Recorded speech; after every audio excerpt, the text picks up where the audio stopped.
Le 13 mai 1856 fait partie de ce que nous appelons les imprévus de Dieu. Le père Aymar, suivant le projet d'une congrégation religieuse dédiée à l'Eucharistie, décide d'aller à Paris pour y faire un dernier discernement.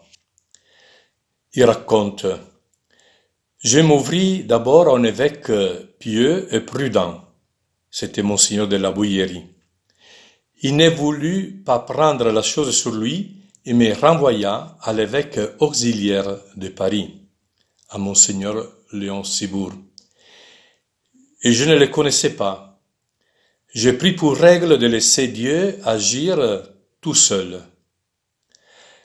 Après 4 jours de retraite et d'ouverture consciencieuse des raisons pour et contre, on me répondit: « Vous reviendrez dans 8 jours.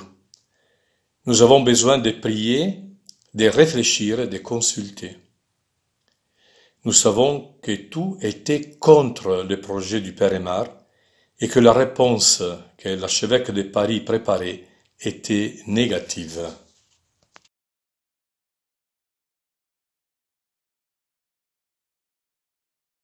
Le 13 mai 1856, à 13h30, le père Aymar se présente à l'archevêché où l'abbé Decoers l'attend pour recevoir sa réponse.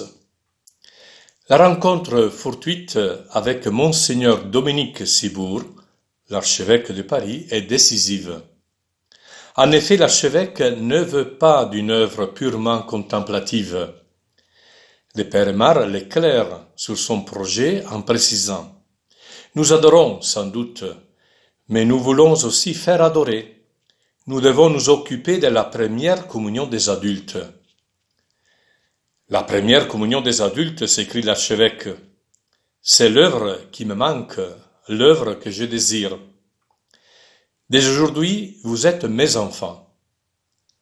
L'affaire est immédiatement traitée en conseil épiscopal et la fondation est approuvée.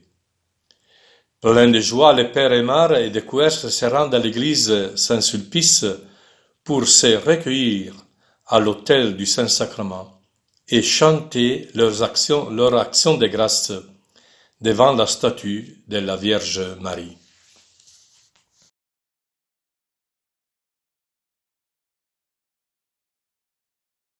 Ce qui s'est passé le 13 mai 1856 a été pour le père Aymar la confirmation que son projet venait de Dieu.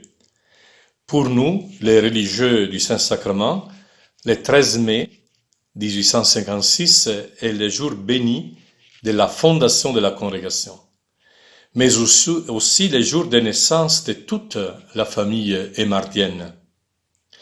La famille du père Aymar aujourd'hui est répandue sur les 5 continents.